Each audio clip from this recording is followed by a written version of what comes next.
엄마, 비 맞으면 안 돼. 작은 여자아이가 젖은 담요를 묘비 위로 천천히 올렸습니다. 10년 전 비 오는 날, 진우는 첫사랑 수연을 잃었어요. 그날 이후 감정을 끊고 살아왔죠. 하지만 비 오는 날이면 늘 혼자 공동묘지를 찾았습니다. 수연 묘비 앞에 국화꽃을 놓고 아무 말 없이 서 있곤 했어요. 그런 진우 앞에 작은 여자아이가 나타났죠. 아이는 젖은 담요로 묘비를 덮으며 죽은 어머니를 걱정하고 있었습니다. 엄마, 충지, 이거 덮어. 진우 손끝이 멈췄어요. 아이 눈매가 수연과 이상하게 닮아 있었죠. 설명할 수 없는 익숙함이 가슴을 흔들었습니다. 이야기 시작 전에 구독과 좋아요로 함께 해주시면 큰 힘이 됩니다. 오늘은 어디에서 이 이야기를 듣고 계신가요? 댓글로 남겨주세요. 오늘도 계신 자리마다 건강과 평안이 함께 하시길 바라겠습니다. 그럼 오늘 이야기 시작하겠습니다. 비는 새벽부터 끊기지 않고 내리고 있었습니다. 검은 세단 한 대가 공동묘지 아래 주차장으로 천천히 들어오고 있었어요. 엔진 소리가 꺼지고 잠시 정적이 흘렀습니다. 휴대폰 화면이 짧게 켜졌습니다. 수행비서라는 이름이 떠올랐어요. 진우는 통화 버튼을 눌렀습니다. 회장님, 오늘도 그쪽 가십니까? 비서 목소리는 조심스러웠습니다. 비가 많이 옵니다. 차라도 대기시켜둘까요? 진우는 대답하지 않았어요. 회장님? 진우가 통화를 끊었습니다. 운전석 문이 열렸습니다. 서진우였습니다. 공동묘지 관리사무소 앞을 지날 때였습니다. 작은 천막 아래에서 직원 둘이 커피를 마시며 이야기하고 있었어요. 또 왔네, 그 애. 나이 든 직원이 턱으로 묘역 쪽을 가리켰습니다. 비 오는 날만 되면 더 저래. 엄마 혼자 추울까봐 그런다잖아. 젊은 직원이 한숨을 쉬었어요. 할머니도 몸 안 좋은데 어떡하려고 저러나. 약값도 만만찮을 텐데. 파출 나가는 거 봤어.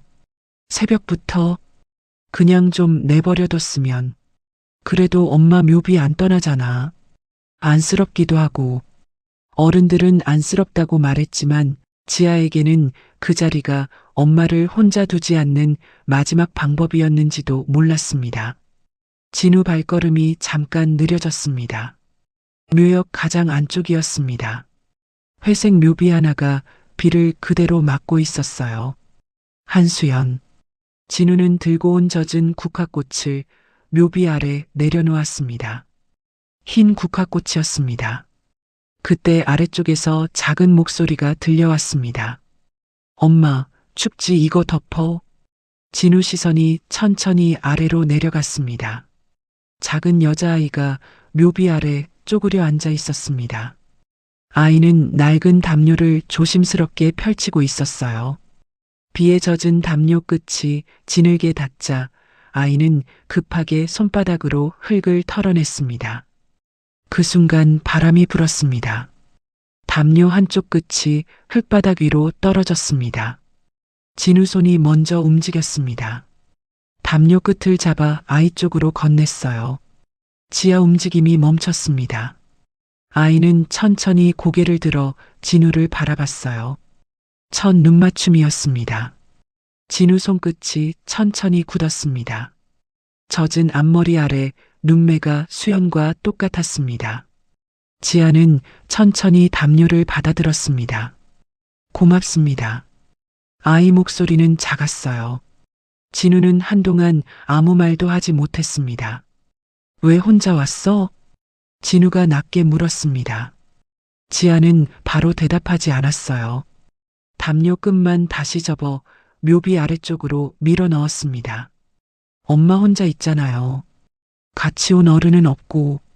진우 목소리는 여전히 낮았습니다. 할머니는 일하러 가셨어요.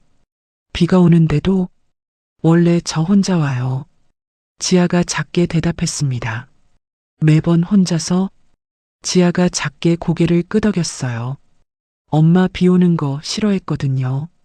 진우 움직임이 멈췄습니다. 수연도 비를 싫어했었습니다.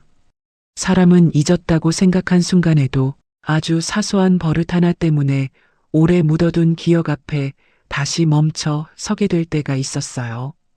그때 관리사무소 쪽에서 누군가 급하게 뛰어오는 소리가 들렸습니다.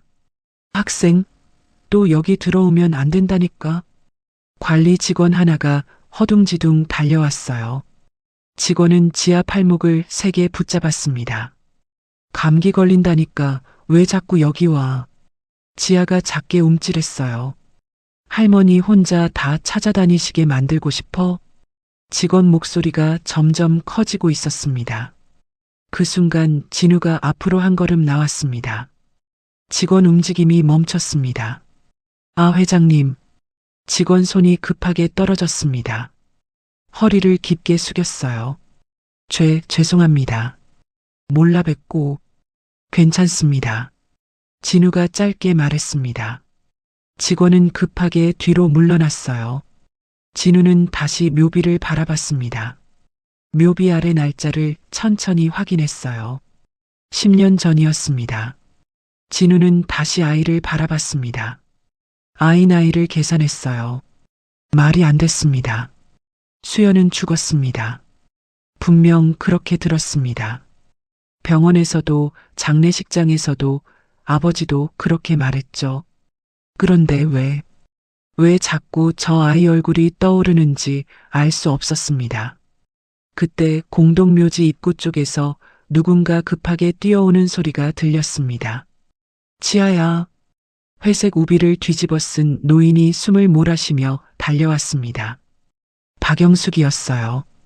영숙은 젖은 손으로 지아 어깨부터 붙잡았습니다. 괜찮아? 다친 데 없어? 영숙 목소리가 떨리고 있었습니다. 네, 할머니. 영숙은 천천히 고개를 들었습니다. 그리고 진우 얼굴을 본 순간 그대로 멈춰 섰어요. 영숙 눈빛이 순식간에 흔들렸습니다. 손에 들고 있던 약봉지가 바닥으로 떨어졌어요. 젖은 비닐 안에서 알약 몇 개가 흙물 위로 굴러나왔습니다. 영숙은 그걸 줍지도 못한 채 진우 얼굴만 바라봤습니다. 입술이 떨렸어요. 숨이 막히는 것처럼 목끝이 몇 번이나 움직였습니다. 지아가 그런 영숙 옷자락을 붙잡았습니다. 할머니. 영숙은 그제야 정신을 차린 듯 허리를 숙였습니다. 떨리는 손으로 약봉지를 주워 담았어요. 하지만 손끝이 자꾸 미끄러졌습니다. 진우가 허리를 숙이려는 순간 영숙이 먼저 약봉지를 끌어당겼습니다. 건들지 마세요. 영숙 목소리는 사시나무처럼 떨리고 있었습니다. 영숙은 짐승을 마주친 것처럼 지아를 자기 등 뒤로 억세게 끌어당겼어요.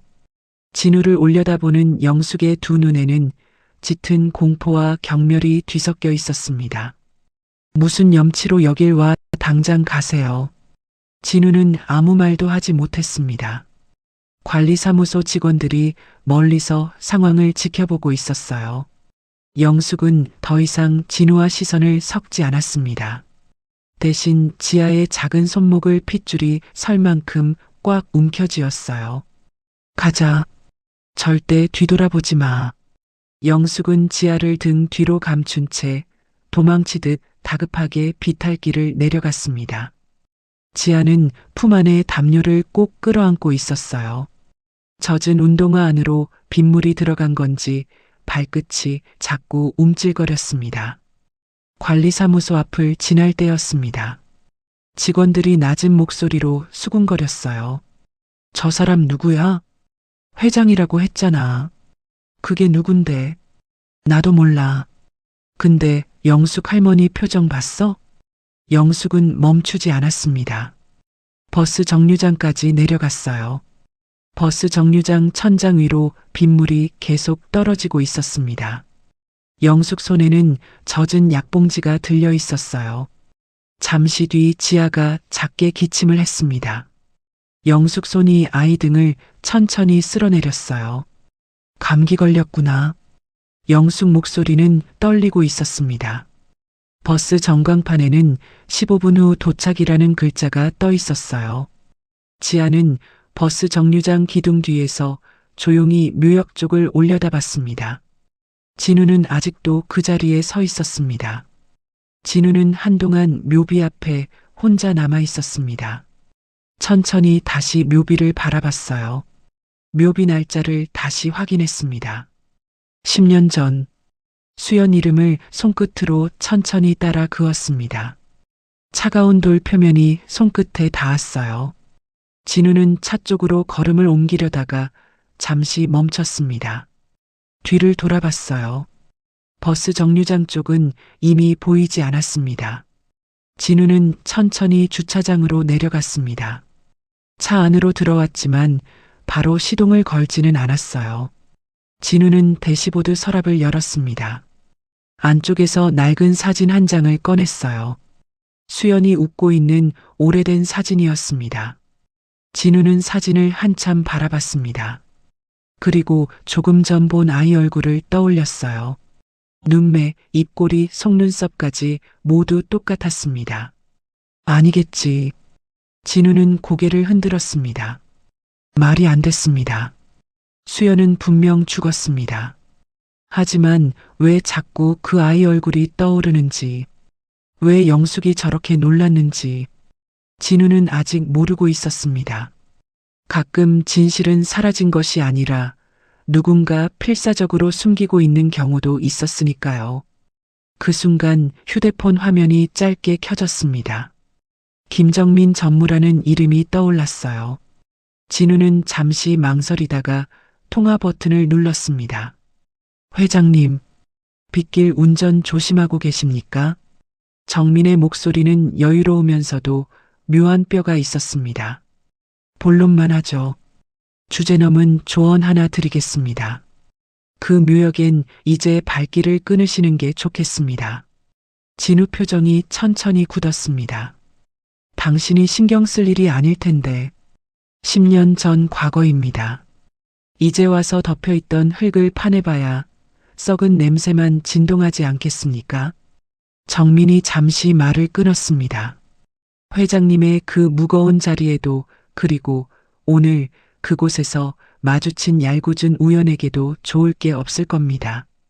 진우 손끝이 핸들 위에서 차갑게 굳었습니다. 당신 감시하고 있었나? 죽은 자는 땅속에 그냥 두십시오. 끊겠습니다. 일방적으로 통화가 끊겼습니다. 진우는 한동안 휴대폰을 쥔 채 앞만 바라보고 있었습니다. 창문 밖 빗물이 차창을 타고 계속 흘러내리고 있었어요. 진우는 넓은 식탁 앞에 혼자 앉아 있었습니다. 창밖에서는 빗소리가 작게 이어지고 있었어요. 식탁 위에는 손도 대지 않은 반찬 몇 개와 식어버린 국그릇 하나가 놓여 있었습니다. 국물 위 기름막이 얇게 굳어 있었어요. 진우는 숟가락을 들었습니다.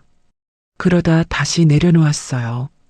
공동묘지 묘비 아래 쪼그려 앉아있던 아이가 자꾸 떠올랐습니다. 비에 젖은 담요 끝이 눈앞에 남아 있었어요. 잠시 뒤 휴대폰이 짧게 울렸습니다. 수행비서였습니다. 회장님, 오늘 오후로 예정된 재래시장 부지 시찰건 말입니다. 비서 목소리는 조심스러웠습니다. 비도 오고 하니 실무진 선에서 다녀올까요? 진우 손이 휴대폰을 더 세게 쥐었습니다. 아니, 내가 직접 갈게. 예, 회장님께서 직접 가시겠다는 말씀이십니까? 차 대기시켜. 얼마 뒤 진우의 검은 세단이 어수선한 재래시장 입구에 멈춰 섰습니다. 진우가 차에서 내리자 젖은 천막 아래로 채소 냄새와 흙 냄새가 희미하게 섞여 들어왔어요. 어수선한 상인들 목소리 사이로 골목 안쪽에서 손수레 끄는 소리가 거칠게 들려왔습니다. 지아였습니다. 아이는 자기 몸보다 큰 채소 상자를 두 손으로 끌고 있었어요. 손수레 바퀴 하나가 삐뚤어져 자꾸 한쪽으로 기울었습니다. 지아는 몇 걸음 가다가 멈춰 섰어요. 손잡이를 놓고 손바닥을 천천히 펴봤습니다. 손가락 안쪽에 빨간 자국이 남아 있었어요. 옆 가게 주인 둘이 낮은 목소리로 이야기하고 있었습니다. 지아 엄마도 참 예뻤는데. 나이 든 주인이 한숨을 쉬었어요. 애가 엄마 얼굴 그대로야. 똑같아. 근데 할머니 혼자 애 키우는 것도 대단하지. 몸 안 좋으신데 파출까지 나가시더라. 지아는 아직 어린아이였지만 누군가 대신 버텨주기를 기다리기보다 먼저 어른 역할부터 배우고 있었는지도 몰랐습니다. 진우 발걸음이 잠시 느려졌습니다. 그 순간 상자 하나가 옆으로 기울었습니다. 감자 몇 개가 바닥 위로 굴러 떨어졌어요. 지아가 급하게 몸을 숙였습니다. 하지만 먼저 움직인 건 진우였습니다. 검은 코트 소매 끝이 젖는 것도 신경 쓰지 않은 채 감자를 하나씩 다시 상자 안에 담았습니다. 지아 손이 잠시 멈췄어요. 아이는 천천히 고개를 들어 진우 얼굴을 올려다봤습니다. 진우는 말없이 손술의 손잡이를 붙잡았습니다. 괜찮아? 네. 지아가 작게 대답했어요. 손 다쳤어? 아니요. 아이는 손을 뒤로 감췄습니다. 진우는 손수레를 천천히 앞으로 끌기 시작했어요. 시장 바닥은 젖어 있었고 바퀴는 자꾸 한쪽으로 밀렸습니다. 지아는 옆에서 계속 손잡이를 같이 붙잡고 있었어요. 무거운데 왜 혼자 해? 진우가 물었습니다. 원래 혼자 해요. 매일? 지아는 조용히 고개를 끄덕였어요. 이런 건 할머니 오시면 같이 하지. 진우의 말에 지아는 잠시 대답하지 않았습니다. 제가 안 하면 할머니가 하셔야 되니까요. 할머니 허리 많이 아프시거든요. 진우 움직임이 잠깐 멈췄습니다. 병원은 가보셨고? 돈 많이 들어요. 지아는 아무렇지도 않은 목소리로 말했어요. 두 사람은 그대로 시장 안쪽까지 걸어갔습니다. 반찬 가게 앞을 지날 때였습니다. 지아야, 오늘도 혼자 왔니? 아주머니가 말을 걸었습니다. 지아는 작게 고개를 끄덕였어요. 할머니 또 병원 가셨어? 아니요. 일 가셨어요. 애가 애 같질 않아. 아주머니는 한숨을 쉬었습니다. 진우는 말없이 지아의 작은 정수리를 내려다봤어요. 밥은? 진우의 불쑥 던진 물음에 지아 걸음이 멈칫했습니다. 아직 안 먹었어요. 먹고 가자. 진우는 지아의 대답을 듣지도 않은 채 손술의 방향을 돌렸습니다. 얼마 후 두 사람은 시장 입구의 낡은 국밥집 창가 자리에 마주 앉아 있었습니다. 점심시간이 조금 지난 뒤라 가게 안은 비교적 조용했어요. 지아는 의자 끝에 조용히 걸터 앉아 있었습니다. 발끝이 바닥에 제대로 닿지 않았어요. 잠시 뒤 뜨거운 국밥 두 그릇이 테이블 위에 내려왔습니다. 김이 위로 길게 올라왔어요. 지아는 자기 앞 그릇을 보지 않았습니다. 대신 진우 앞 물컵을 가까운 자리로 밀어줬어요. 진우 손이 잠시 멈췄습니다. 수연도 똑같이 했었습니다. 먼저 물컵부터 건네주던 습관이었죠. 진우는 물컵을 들어 한 모금 마셨습니다. 그때 진우가 국그릇을 들려는 순간이었습니다. 넥타이 끝이 앞으로 기울었어요. 지아 손이 먼저 움직였습니다. 아이는 넥타이 끝을 조용히 붙잡아 국물에서 멀리 밀어놨습니다. 진우 움직임이 완전히 멈췄어요. 수연도 그랬습니다. 넥타이 끝이 국물에 닿으려 하면 조용히 붙잡아주던 손길이었죠. 지아는 괜히 자기 국그릇 앞만 내려다봤습니다. 아이는 숟가락을 들었어요. 그러다 입가까지 가져갔다가 후후 불었습니다. 너무 뜨거웠던 거였죠. 진우는 물컵을 아이 쪽으로 조금 밀어줬습니다. 지아는 잠깐 진우를 올려다봤다가 다시 시선을 내렸어요. 그리고 물컵을 천천히 들어 한 모금 마셨습니다. 지아는 깍두기 접시를 자기 쪽으로 당겼다가 다시 멈췄어요. 괜히 진우 눈치를 본 거였습니다. 먹자. 진우가 말했습니다. 지아는 그제야 깍두기 하나를 조심스럽게 집었어요. 국밥집 사장이 계산대 안쪽에서 조심스럽게 말을 걸었습니다. 지아야, 할머니 전화기 또 끊겼니? 지아 어깨가 순간 움찔했습니다. 아까 학교 담임 선생님이 이쪽으로 전화하셨더라. 무슨 서류에 보호자 연락처가 계속 비어 있다고. 지아는 바로 대답하지 않았어요. 낼게요. 짧은 목소리였습니다. 할머니 전화 안 되면 아저씨 번호라도 적어내. 또 혼나지 말고. 네. 사장은 짠한 눈으로 지아를 보다가 작게 혀를 차며 입을 닫았습니다. 무언가 더 말하려던 것 같았지만 진우를 힐끗 보고는 그만뒀어요. 진우는 국밥을 조용히 먹으면서 아이를 바라봤습니다. 수연도 저 나이 때 저랬을까? 진우는 문득 그런 생각이 들었습니다. 혼자 밥 먹고 혼자 기다리고 누군가 눈치부터 보는 아이였을까? 생각이 거기까지 닿자 속이 천천히 조여왔어요. 사람은 가끔 지금 눈앞에 있는 아이를 통해 오래전 놓쳐버린 시간까지 함께 떠올리게 될 때가 있었어요. 지아는 국밥 안고기 한 점을 한참 동안 건드리지 못했습니다. 숟가락 끝으로 조금 밀어냈다가 다시 제자리로 가져왔어요. 그러다 반으로 잘라 한쪽만 조용히 먹었습니다. 식사를 마친 뒤 두 사람은 식당 밖으로 나왔습니다. 비는 거의 그쳤지만 처마 끝에서는 아직 물방울이 조금씩 떨어지고 있었어요. 지아는 가방 끈을 두 손으로 꼭 잡고 있었습니다. 그러다 가방 옆 주머니 안쪽에서 종이 한 장이 바닥으로 미끄러져 떨어졌어요. 접힌 가정통신문이었습니다. 지아는 급하게 몸을 숙였습니다.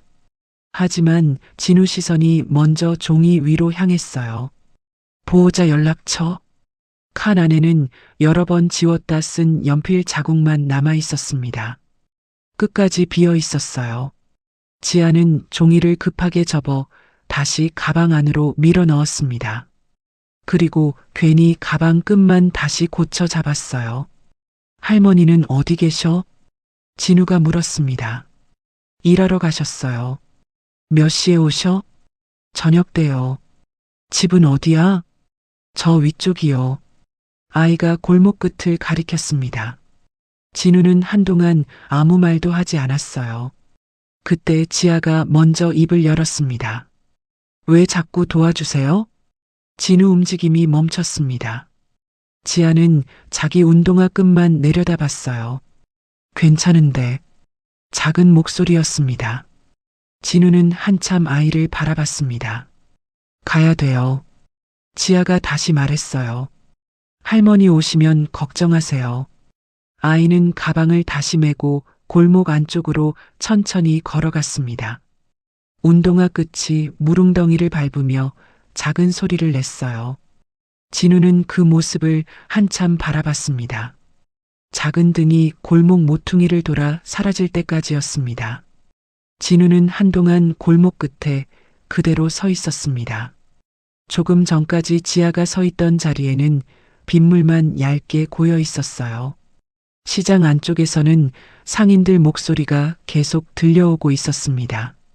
그런데 이상하게도 방금 아이 목소리만 계속 귀 안에 남아 있었어요. 괜찮은데. 진우는 휴대폰을 꺼내 수행비서에게 전화를 걸었습니다. 박지아.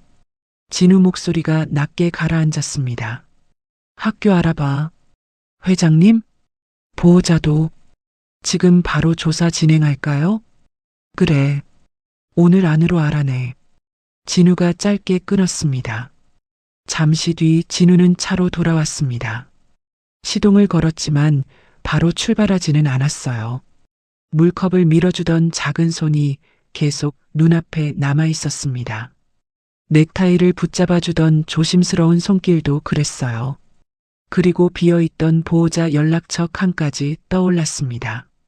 누군가에게는 평범한 빈칸 하나였지만 어떤 아이들은 그 자리를 오래 비워둔 채 살아가고 있었는지도 모릅니다. 진우 손이 핸들 위에서 잠시 멈췄어요. 그 순간 휴대폰 화면이 켜졌습니다. 메시지 알림이 떠올랐어요. 화면에는 조사 결과 도착이라는 짧은 문구가 떠 있었습니다. 진우는 화면을 눌렀습니다. 박지아, 생년월일 확인 완료. 진우 시선이 멈췄습니다. 메시지 맨 아래에는 이렇게 적혀 있었어요. 친권자 기록 없음. 그 순간 조용하던 차 안에서 진우 휴대폰이 다급하게 울렸습니다. 수행비서였습니다. 회장님, 방금 뒷조사팀에서 연락이 왔는데 비서 목소리가 딱딱하게 굳어 있었습니다. 그 노인이 방금 구급차에 실려갔다고 합니다. 아이도 같이 탔고요. 진우 눈빛이 순식간에 흔들렸습니다. 어느 병원이야? 진우 손이 거칠게 기어를 변속하며 엑셀을 밟았습니다. 요란한 사이렌 소리가 병원 입구에서 거칠게 멈춰섰습니다.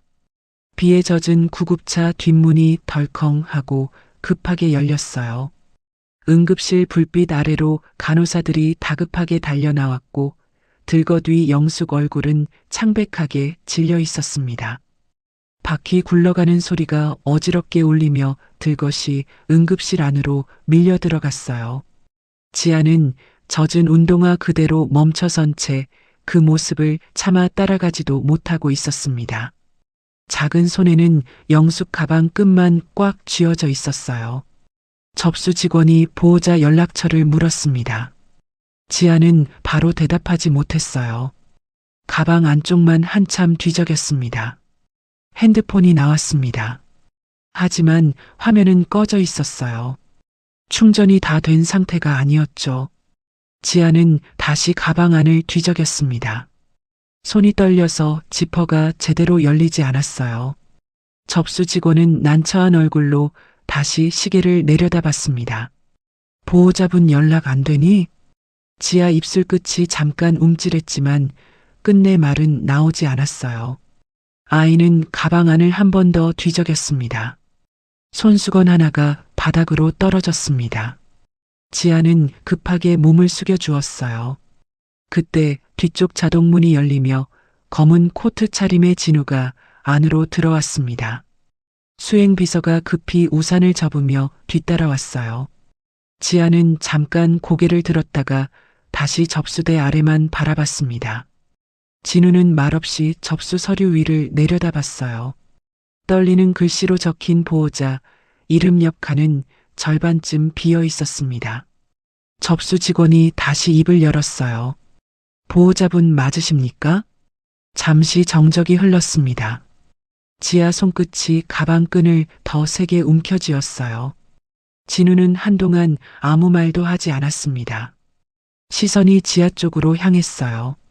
아이는 고개를 들지 못한 채 젖은 운동화 끈만 바라보고 있었습니다. 진우는 천천히 서류 위 펜을 집어들었어요. 검은 잉크가 보호자 칸 위를 조용히 채워가기 시작했습니다. 누군가에게는 잠깐의 선택일 수도 있었지만 지아에게는 처음으로 자기 이름 옆 빈칸이 채워지는 순간이었는지도 몰랐습니다. 지아 시선이 아주 잠깐 진우 손끝 위로 향했습니다. 그리고 다시 바닥으로 떨어졌어요. 수행비서가 진우 곁으로 나서며 조용히 명함을 꺼냈습니다. 접수 창구 위로 회장 직함이 박힌 명함이 놓이자 병원 직원들 움직임이 순식간에 달라졌어요. 조금 전까지 바쁘게 지나가던 간호사가 걸음을 멈췄습니다. 접수 직원은 급히 의자를 밀고 일어났어요. 병실 바로 준비하겠습니다. 다른 간호사도 서류를 급하게 정리하기 시작했습니다. 복도 끝 자동문이 다시 열리더니 병원장이 직접 걸어 나왔어요. 넥타이 끝도 제대로 정리하지 못한 얼굴이었습니다. 서 회장님이십니까? 제가 병원장 최민석입니다. 병원장은 허리를 숙이며 진우에게 연신말을 건넸습니다. 환자분 상태부터 바로 확인하겠습니다. 최고 의료진 바로 투입하겠습니다. 수행비서는 짧게 상태만 확인하고 있었고 복도안 사람들 시선은 자연스럽게 진우 쪽으로 모여들었습니다. 하지만 지아는 아무 말 없이 복도 의자 끝에 앉아 있었어요. 작은 운동화 끝이 바닥에 닿지도 못한 채 허공에서 조금 흔들리고 있었습니다. 아이 손에는 젖은 영숙 가방이 그대로 들려 있었어요. 지아 시선이 천천히 병원장 쪽으로 향했습니다. 그리고 다시 진우 쪽으로 옮겨갔어요. 병원장은 계속 진우에게만 말을 걸고 있었습니다. 아이는 보지도 않았어요. 잠시 뒤 간호사 하나가 지아 앞에 따뜻한 물컵을 내려놨습니다. 괜찮아? 옷 젖었는데 갈아입을래? 조금 전까지는 아무도 아이를 돌아보지 않았는데 이제는 다들 조심스럽게 말을 걸고 있었어요. 지아는 물컵을 바로 잡지 않았습니다. 대신 두 손을 무릎 위에 얹은 채 가만히 앉아 있었어요. 그러다 잠시 뒤 종이컵 가장자리만 살짝 만졌습니다. 아직 뜨거운지 금방 손을 다시 걷어들였어요. 그 모습을 보던 진우 시선이 천천히 내려갔습니다. 조금 전까지 아무도 아이를 보지 않았습니다. 그런데 자기 이름 하나 들어오자 병원 전체 분위기가 바뀌고 있었어요. 세상은 늘 같은 아이를 바라보고 있었지만 누가 곁에 서 있느냐에 따라 전혀 다른 얼굴을 보여주기도 했습니다. 진우 손끝이 천천히 굳었습니다. 복도 끝에서는 응급실 문 열리는 소리가 짧게 반복되고 있었어요. 그때 수행비서가 조심스럽게 진우 곁으로 다가왔습니다. 회장님, 진우가 고개를 들었어요. 수행비서는 주변 눈치를 한번 살핀 뒤 낮게 말했습니다. 10년 전 기록 조회 시도했는데 잠시 말을 멈췄어요. 일부가 비어 있습니다. 진우 눈빛이 천천히 굳었습니다.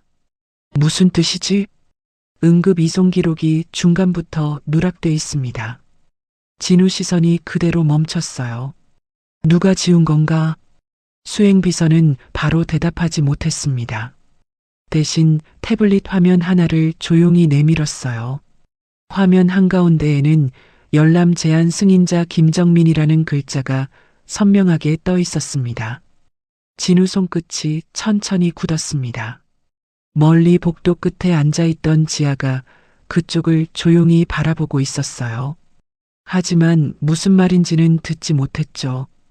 밤이 더 깊어졌습니다. 인적이 끊긴 매점 앞 복도 불빛은 점점 더 희고 차갑게 번지고 있었어요.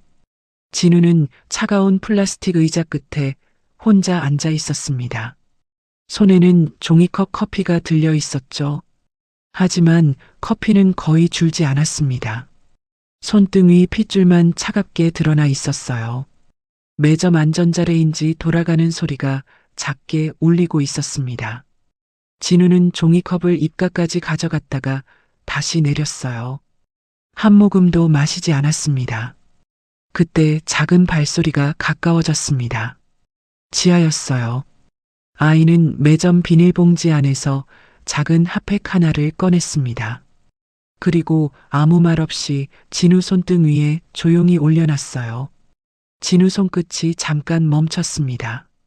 지아는 시선을 마주치지 않았어요. 대신 식은 핫팩을 자기 손바닥으로 몇 번 눌러 다시 데우려 했습니다.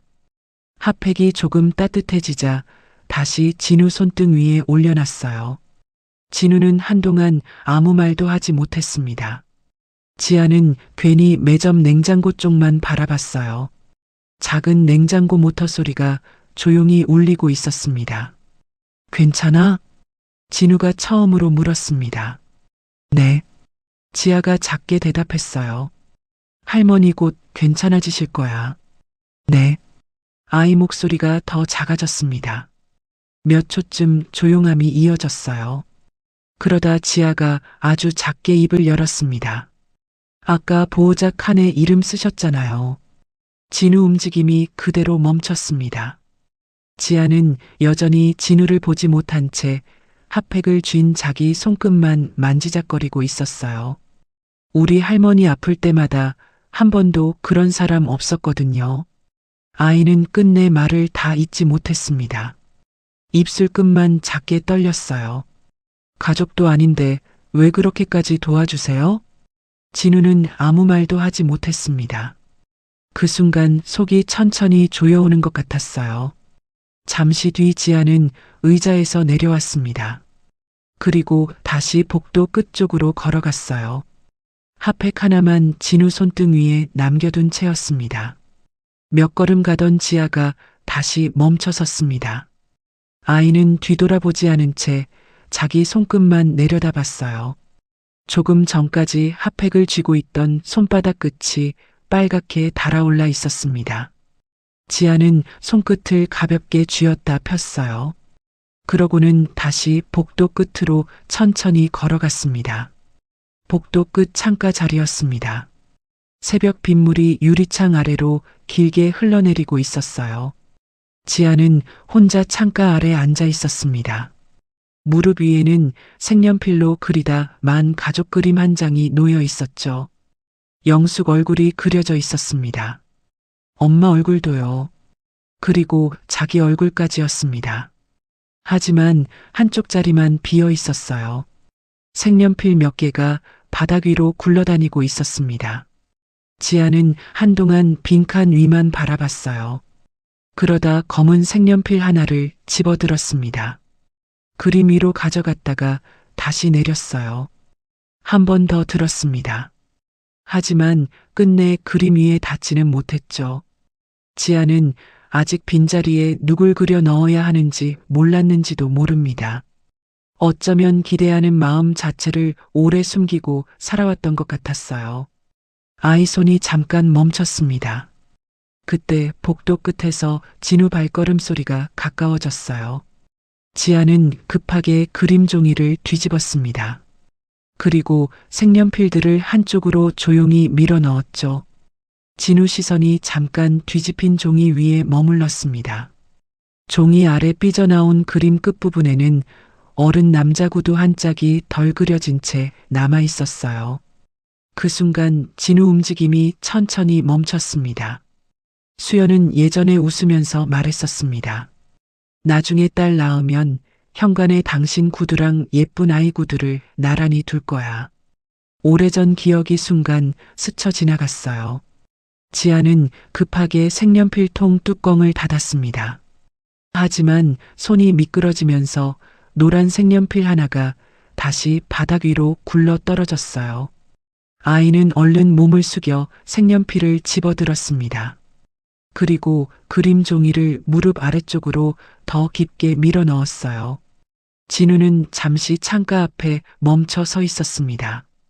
자야 하는 거 아니야? 아니요.